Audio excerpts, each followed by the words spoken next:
Bom, pessoal, vamos agora a mais uma aula de orientação a objetos, obviamente, mas é uma daquelas aulas que a gente percebe a grande diferença entre a programação orientada a objetos e a programação procedural. Tá?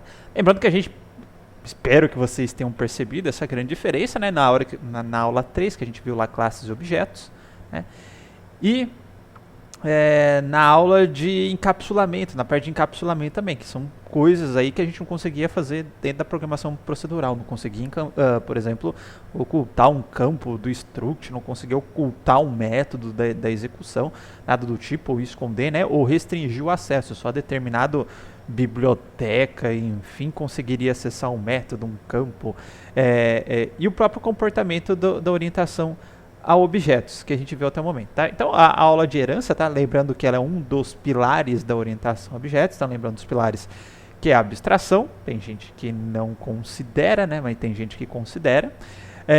O encapsulamento é um pilar, nós vimos lá com private, public, no caso public não é para encapsular, né? Mas restrições de acesso lá, os modificadores de acesso, public, private, a gente viu o modificador de acesso padrão e o protected, tá? Que hoje vai fazer um pouquinho mais sentido, porque lá no Protected tinha a questão de herança, tá? Então agora o Protected vai fazer sentido. E o polimorfismo, que a gente vai ver nas próximas sequências, que a gente vai ver alguns conceitos. A própria herança já vai nos permitir trabalhar com polimorfismo, mas a gente vai ver isso mais a fundo nas próximas aulas, tá? Bom, o que é herança, tá? Se a gente pensar em modos da vida real, né? Herança ou as pessoas associam com dinheiro, tá? Então, recebi uma herança, com bens e patrimônios, não necessariamente dinheiro, né? Mas enfim, com patrimônio, então eu herdo de alguém, eu pego o patrimônio de alguém e passo esse patrimônio para mim, tá? Ou a gente pode pensar também na questão da herança genética, né? Falar, ele herdou os olhos do pai, ele herdou a orelha da mãe, etc. Né? Então, quando a gente é produzido, vamos assim dizer, né? É uma combinação genética, então a gente herda as características dos nossos antecessores. Lembrando que os nossos antecessores também herdaram as características dos antecessores dele e assim por diante, formando inclusive uma hierarquia de heranças de característica aí. O patrimônio também pode ser a mesma coisa, né? Você pode herdar do seu pai, que herdou da sua avó, que herdou do bisavô e assim por diante, tá? Em termos de programação, o que a gente tem para herdar em programação? Bom, o que a gente faz, o que a nossa classe possui, né? Lembrando que a classe é o componente básico da nossa orientação a objeto. O que a nossa classe possui para passar para alguém? Ela possui membros, né, campos e métodos. Tá? Então, se ela for passar algo para alguém, ela vai passar os seus campos e os seus métodos. Tá? E para que eu passaria campos e métodos para alguém? Tá? Motivo mais básico, o primeiro motivo que vem à mente, tá? É a possibilidade de você reusar o código. Mas como assim reusar o código? Vou fazer um exemplinho. Tá? Vamos supor que eu estou aqui já criei um pacotinho da aula 9 e eu tenho lá uma classe, essa classe eu chamei de pessoa. E essa classe pessoa, tá? Eu vou deixar público por enquanto, depois eu vou colocar o privado para ver o que acontece, tá? Essa classe pessoa, ela tem lá o nome, tá? Ela tem o CPF,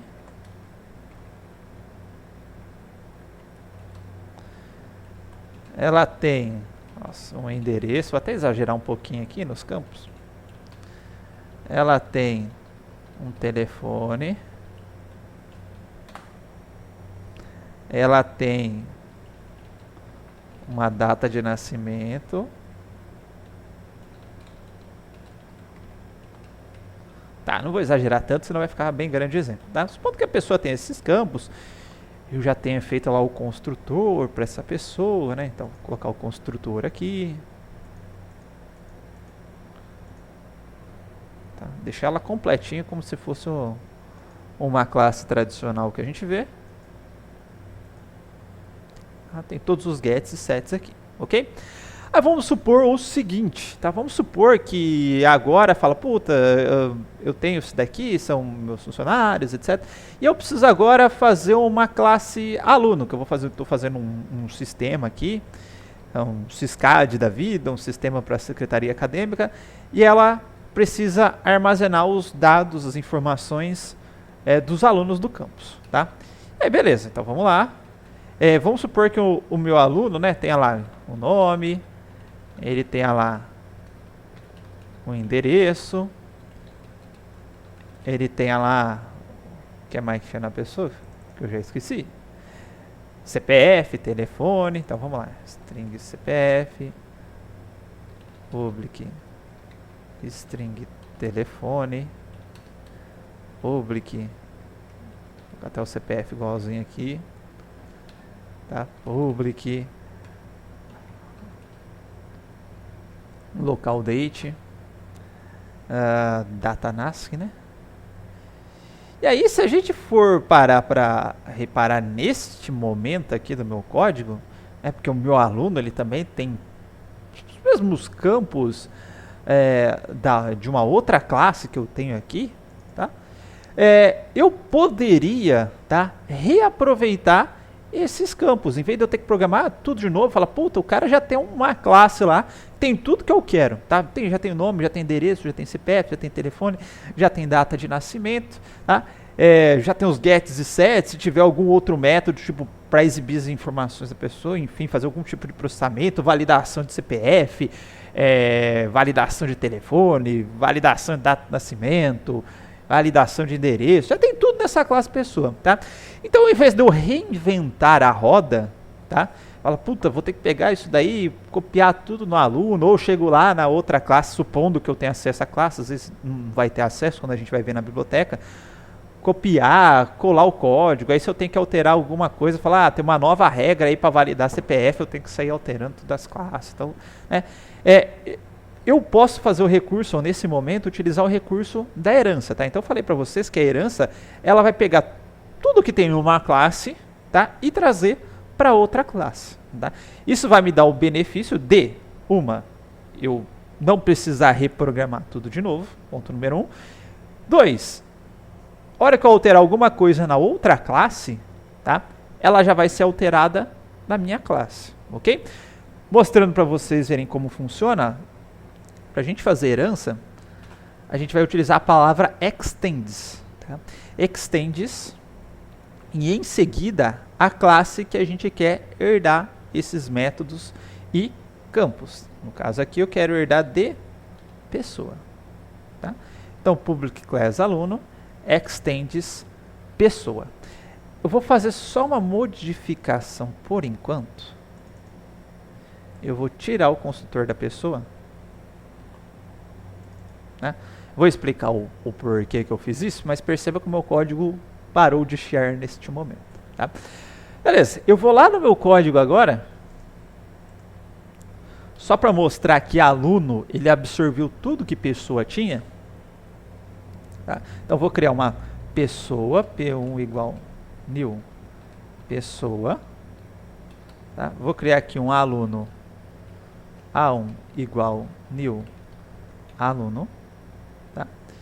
E a hora que eu coloco P1 ponto, como eu tinha deixado tudo público, né? Apareceu aqui, data de nascimento, CPF, endereço, nome, telefone, e os getters e setters. Perceba que na classe aluno, a única coisa que tem dentro dessa classe é esse extends pessoa. Tá? Beleza? Então, a hora que eu vou aqui no meu aluno, eu colocar A1 ponto, perceba que ele tem o CPF, ele tem a data de nascimento, ele tem o endereço, ele tem o nome, ele tem o telefone, ele tem os gets da vida, get nome, get endereço, get data nascimento, ou seja, tudo que estava dentro da pessoa, tá? Ele herdou para si. Aí você me pergunta, fala, mas beleza, se tudo que estava dentro do aluno, né, foi parar para dentro da pessoa, por que você já não usa a pessoa de cara, você quer criar uma classe aluno que imita a pessoa, tá? A ideia da herança não é só você imitar, tá? A ideia da herança é que você absorva algo que já existe e especialize, acrescente algo novo, tá? Na sua classe que absorveu a outra classe. Por exemplo, na classe aluno, tá? Ela não é só para ter o nome, o CPF, o endereço, o telefone, data de nascimento. Ela também tem que ter o curso e o RGA do aluno. Tá? Então, ao invés de eu colocar de novo o nome, CPF, tarana, tarana, tarana, isso já tem na pessoa. Tá? Então, eu vou aproveitar tudo que a pessoa tem e vou acrescentar algo de novo que a minha classe precisa. Vou especializar essa classe para o propósito dela. Que no caso aqui é colocar, vou manter público ainda, né? Public string RGA public. Eu coloquei CPF maiúsculo no outro. Coloquei, né? Nem eu tô atendendo as especificações aqui do nome da classe, do nome dos métodos, dos campos, desculpa. Deixa eu só corrigir então. Tá. E aqui eu vou colocar o curso da pessoa, supondo que esse curso é uma string, mas poderia ser um objeto curso aqui também, tá? Que a gente não criou. Beleza? E aqui nesse momento, vou colocar o getter e setter, tá? Dos alunos. Perceba que a hora que eu fui criar o getter e setter, deixa eu dar um Ctrl Z.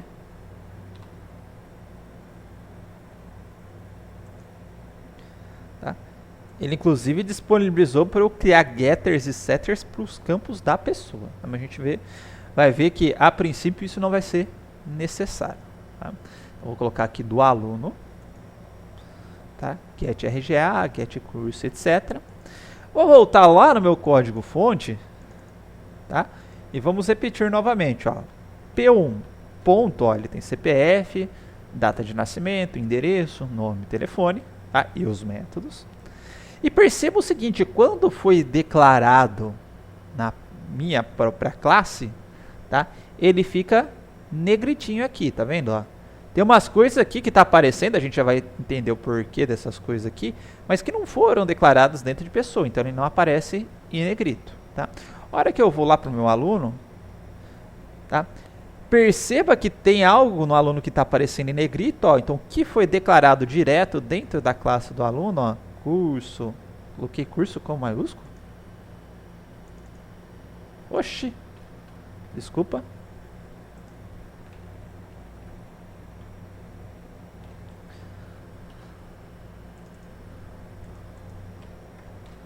Ah, o curso RGA que foram declarados dentro de aluno, ó, eles estão em negrito. Mas ele contém os outros campos ainda, que não foram declarados dentro da classe, mas ele tem, tá? Que é o CPF, data de nascimento, endereço, nome, telefone, enfim, todos os outros métodos também que a minha classe aluno tinha. Então essa é uma facilidade que o NetBeans dá para a gente distinguir o que foi declarado dentro da classe e o que foi absorvido de outras classes. E perceba aqui então, né, que o nosso aluno ele tem todos os campos de pessoa, tá? E ele tem os campos próprios dele, ó. Então eu absorvi um monte de coisa aqui que eu não precisei programar, tá? E ainda tenho meus campinhos novos. Então, em vez de reinventar toda essa roda aqui com todos esses atributos, tá? Eu só peguei algo que já existia, que era compatível com o que eu precisava, tá? E acrescentei funcionalidades novas aqui. Beleza? Tranquilo? A ideia da herança, a gente pega algo que já existe e vai acrescentando algo novo, tá? Esse acrescentar algo novo não necessariamente, tá? Precisa ser um método novo ou um campo novo. Pode ser um negócio que a gente chama de especialização. Eu posso pegar algo da classe superior e dar uma repaginada, dar uma modificada nele, para ele funcionar de acordo com o que eu quero. Tá? Por exemplo, vamos supor, tá, que lá na classe pessoa, eu tenho lá o nosso famoso... eu não vou usar o toString agora, vou usar outro método, só para a gente testar. Eu vou colocar lá um public... Pode ser imprime dados, não façam isso, né? Eu sempre falo que não é bom a gente fazer o output, mas só para a gente testar a funcionalidade aqui, ó. Supor que eu tenho um método lá que é imprime dados. Vai retornar um void.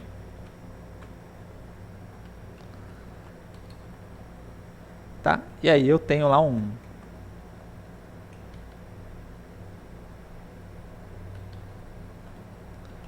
nome da info pessoas, info pessoa, tá?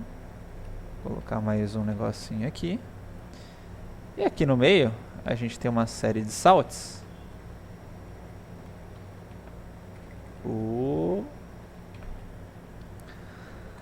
Tá? Que eu vou colocar os dados da pessoa, tá? Isso, nome.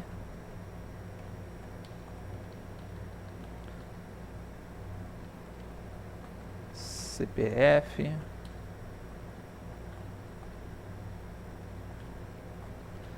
Endereço.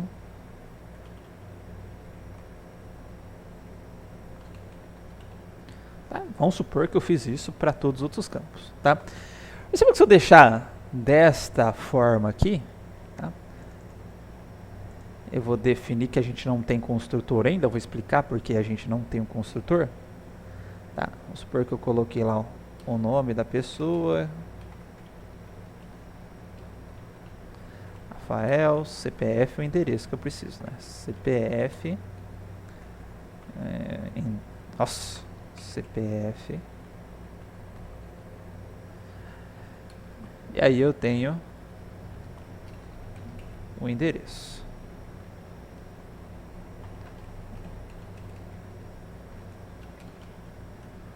Tá? Bom, vou fazer a mesma coisa para o aluno, então tenho lá o A1 ponto nome Rafael, A1 ponto endereço igual, sei lá, A1 ponto CPF, vocês viram que sem construtor enche o saco para criar, né? Sei lá, o CPF, trocar o nome da caboclinha aqui. Tá, A1 ponto, colocar o RGA dele aqui.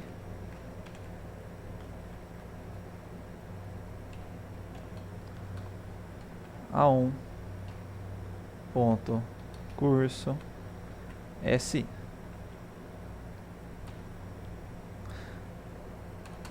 Certo? Bom, dado isso, tá? Eu vou chamar o método do P1 aqui para imprimir dados. Eu vou chamar aqui o método do A1 para imprimir os dados. Tá? Vou executar. E a nossa resposta vai ser essa daqui, tá? Info pessoa, Rafael, CPF, o endereço. E na hora que eu informei, ou pedi aqui, né? Eu chamei o método, invoquei o dado A1 imprimir dados. Aí ele continua imprimindo o info pessoa, o nome, o CPF, tá? E o endereço. Deixa eu só colocar na mesma ordem aqui, tá? Ele não imprimiu esses caras aqui. Ora, por que não imprimiu esses caras? Porque lá na minha classe aluno, tá? Eu herdei de pessoa, herdando de pessoa, eu herdei os métodos, né? Além dos campos de pessoa, e lá no método da minha classe pessoa tem exatamente isso daqui. Então, quando eu chamei esse imprimir dados, eu estou chamando imprimir dados da classe pessoa, tá? A classe pessoa está programado para imprimir aqui o info pessoa, o nome, o CPF e o endereço da pessoa. Ah, mas você fala, pô, mas na minha classe aluno, eu quero que a hora que invocar o imprimir dados dele, em vez de info pessoa, saia info aluno, saia o RGA, saia o curso, tá? Então, nesse momento, a gente pode pegar esse método imprimir dados, tá? E a gente pode especializar ele para nossa classe. Falar, ó, eu sei que a classe que eu herdei tem o método imprimir dados, tal, mas para minha classe eu quero algo diferente, quero algo especial, tá? Então a gente tem a capacidade de vir aqui, tá? E criar o nosso método imprimir dados também, tá? Aqui eu vou copiar um conteúdinho da pessoa só para facilitar a minha vida.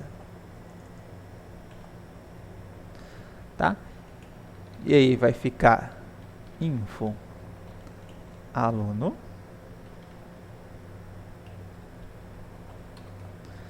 além do endereço vai vir o RGA,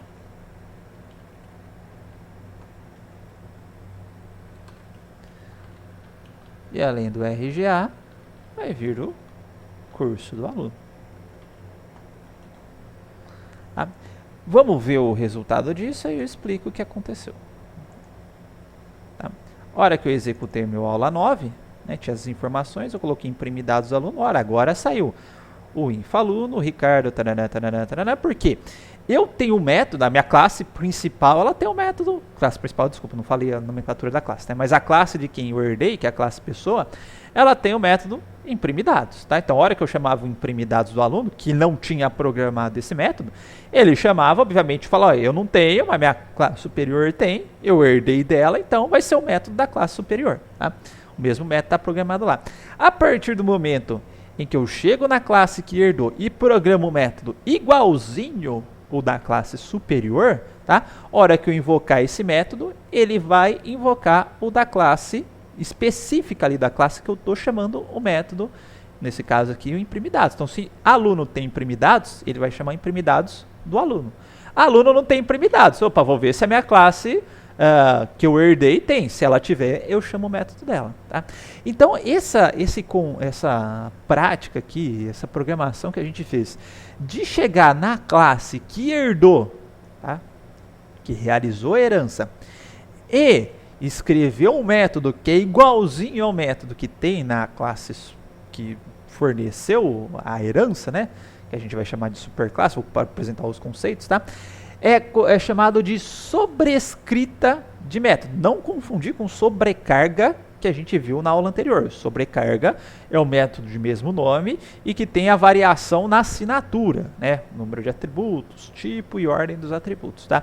Aqui não, aqui eu estou fazendo um método igualzinho, tá? O que existe na classe que eu herdei, tá? Então eu estou meio que reescrevendo, tá? Aquele método que já existe, ou com o nome oficial, né? Eu sobrescrevi o método que está na minha classe superior. Então, essa é chamada de sobrescrita de método, tá? Do inglês é override, tá? Ou sobrescrita. Perceba que a hora que eu fiz essa sobrescrita de método, ele deu uma chiadinha, tá vendo? Não é uma chiadinha, não é um erro, tá? Mas ele deu um warning aqui, ó. Vamos ver o que esse warning tá falando. Ai, filha da mãe. Ó, adicionar a anotação @override. Vamos ver que se eu fazer isso ele para. @override. Opa, parou de me dar aquele warning. Esse negocinho aqui não está mais sobrescrito. O que significa esse raio de notação override, tá? Sempre que eu colocar essa notação override em cima de um método, eu estou meio que fornecendo para o meu compilador a seguinte informação. Falou, ó, eu quero sobrescrever um método da minha superclasse, tá? E aí o compilador automaticamente vai verificar se na superclasse existe esse método aqui. Se não existir, ele vai te dar um erro. Por exemplo, ó, na minha superclasse não existe um imprimir dados, tá? Que recebe um parâmetro teste, string teste. Perceba que nesse momento, ó, o override ele acusou um erro agora. O método não sobrescreve ou implementa um método supertipo, que a gente vai ver que nossa superclasse, que a gente chama herança aí, ou herda dela, é chamada de superclasse, tá? Então esse override, essa notação, é meio que para garantir que de fato eu estou sobrescrevendo o método que existe na classe em que eu realizei herança, tá? Então, ó, por exemplo, na classe que eu realizei herança, tem o método imprimir dados sem parâmetro. Na classe que eu realizei herança, tem o método imprimir dados ABC? Não tem, tá? Então ele vai chiar. Na classe que eu fiz herança, tem um imprimir dados que recebe um inteiro como parâmetro?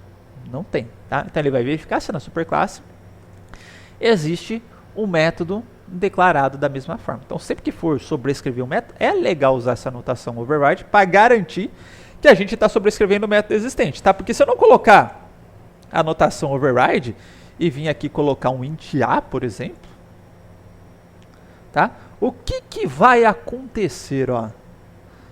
Beleza? Aqui não apontou nenhum erro, nada no meu código. Vamos rodar para ver o que vai? Ó, o meu aluno voltou a imprimir o info pessoa. Por quê? Ó? Eu invoquei o método imprimir dados. Na classe aluno, tem o método imprimir dados sem parâmetro algum? Não tem.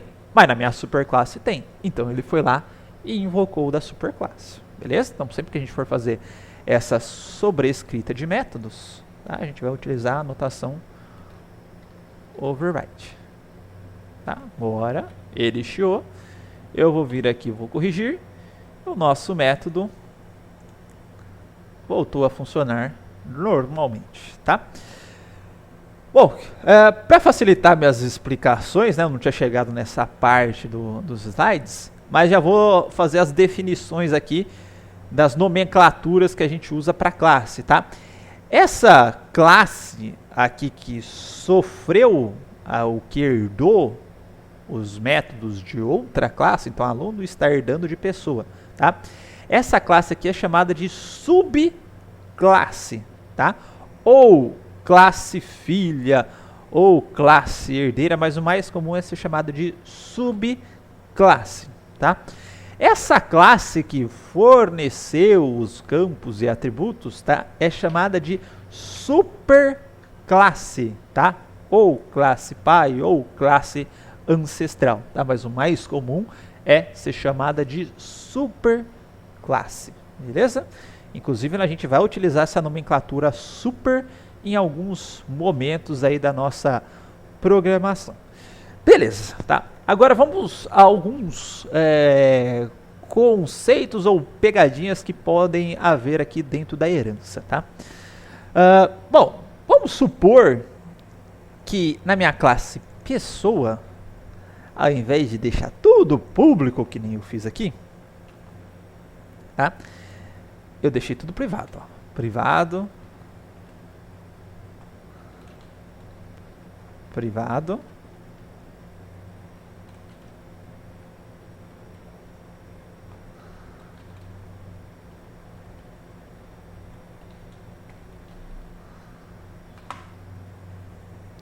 Certo? Beleza?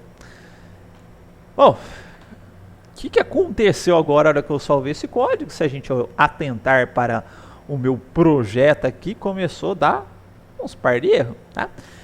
Por que será que começou a dar uns par de erros? Vamos pegar a teoria lá, ou lembrar lá da teoria dos modificadores de acesso, tá? Privado significa que eu só consigo acessar na própria classe. Ou seja, a única possibilidade de eu enxergar ou acessar diretamente esses campos é dentro de algum método dentro da minha própria classe. Ou seja, só a pessoa consegue enxergar nome, CPF, endereço, taranã, taranã, taranã. Beleza? Tá? Bom, aí agora como é que fica para o aluno? Tá? O aluno ele faz uso de nome, CPF, endereço, taranã, mas isso não foi declarado dentro da classe aluno, isso foi declarado dentro da classe pessoa. Tá? Então, quando eu tenho o acesso privado, por mais que eu herde, eu consiga ter esses campos e etc. da classe superior, minha pessoa, meu aluno, desculpa, por debaixo dos panos, ele continua tendo esses atributos, tá? Ele continua tendo o nome, o CPF, o endereço, a data de nascimento, etc. Só que ele não os consegue acessar diretamente, tá? Porque quem consegue acessar diretamente esse cara aqui, tá? É só a minha superclasse, ok? Que a gente vai ver depois, que a gente vai utilizar a nomenclatura aqui, super, para se referenciar à superclasse. Mas perceba que minha superclasse, ela fornece alguns métodos para mim que são públicos, que eu consigo ter visibilidade fora ela, que é o getNome, o getCurso e etc. Então, para continuar a funcionalidade correta, tá, do meu método,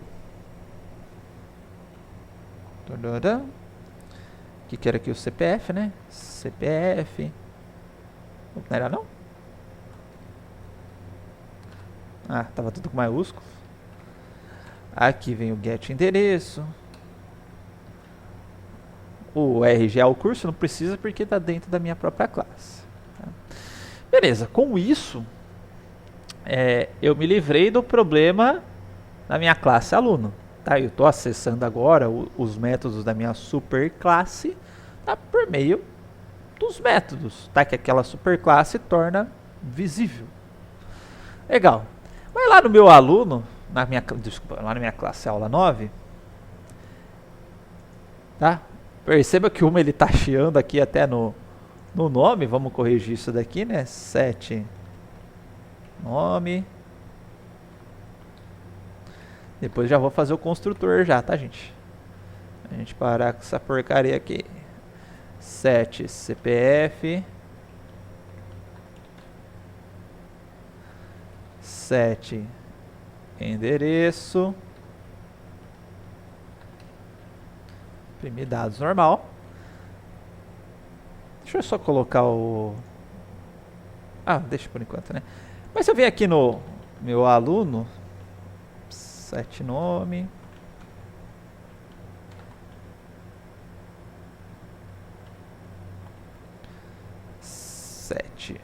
CPF.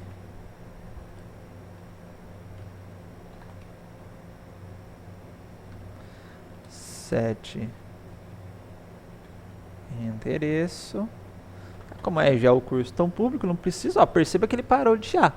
Ah, o nome, o CPF e o endereço, eles são da classe pessoa, mas como o aluno herdou delas, eu consigo continuar setando esses métodos. Prova disso é que eu falei para vocês, ó, meu aluno, ele continua tendo nome, CPF, endereço, ele só não consegue acessar diretamente, porque a outra classe barrou isso, tá? Mas eu continuo tendo esses campos, tá?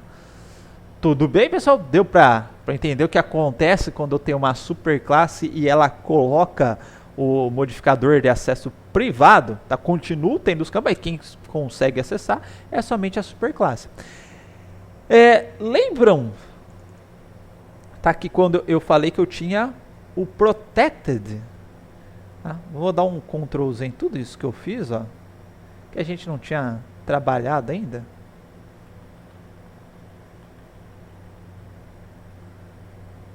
Voltei ao normal aqui, tá? Na minha classe aluno, esse método aqui, que é o imprimir dados, eu vou voltar ao normal.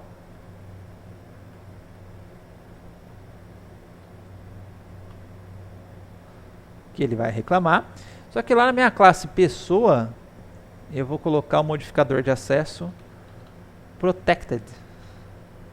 Então, protected.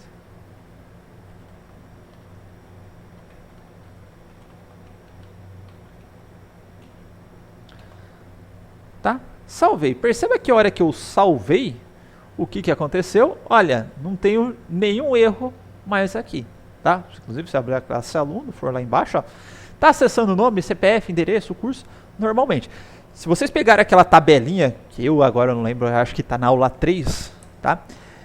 Dos modificadores de acesso, vocês vão ver lá que no Protected, tá? Quem consegue enxergar? A própria classe, classes do mesmo pacote, ou tem uma coluninha lá chamada de herança, ou seja, classes que herdam uma das outras conseguem ter acesso a esses atributos da outra classe. Então agora, como aluno, tá? Ele herda de pessoa, tá? E essa restrição, esse modificador de acesso é protegido, pela herança eu consigo acessar diretamente, tá? Se eu já tiver em outro pacote, tá?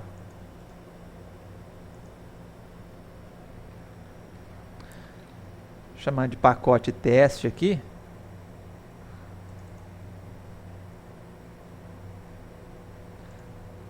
Vou criar uma classe que eu vou chamar de teste.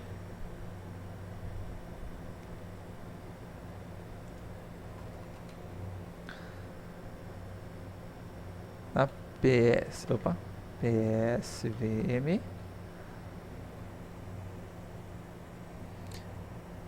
Ou melhor, deixa eu só fazer um negocinho que vai ser um pouquinho diferente. Pode ser, dentro do teste. Vou colocar aqui o public teste.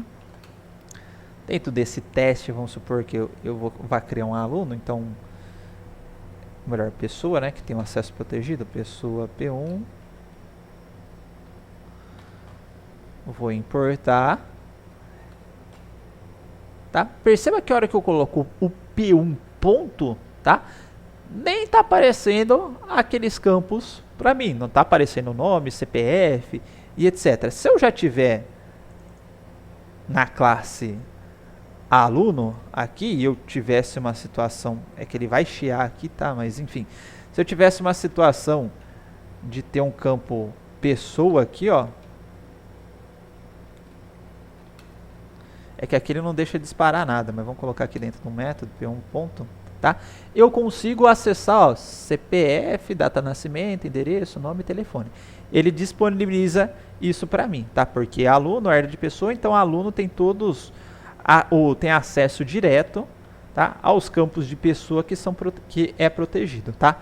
Aqui nesse mesmo exemplo que eu fiz, ó, eu estou em um outro pacote, ó, outro pacote, porque se estivesse no mesmo pacote eu conseguia acessar, mas eu estou em outro pacote, tá?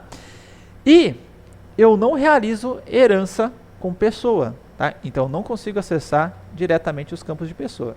Se por acaso test extends pessoa,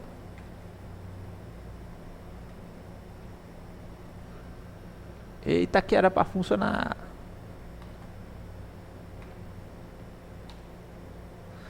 Ó, descobriu porque não está funcionando esse pessoal 1, tá? Eu dou a resposta no próximo vídeo, beleza? Vou parar o vídeo por aqui então, que já está bem longuinho, 35 minutos, tá? E eu volto mostrando essa questão da variação dos pacotes e alguns conceitos ainda básicos de herança, tá?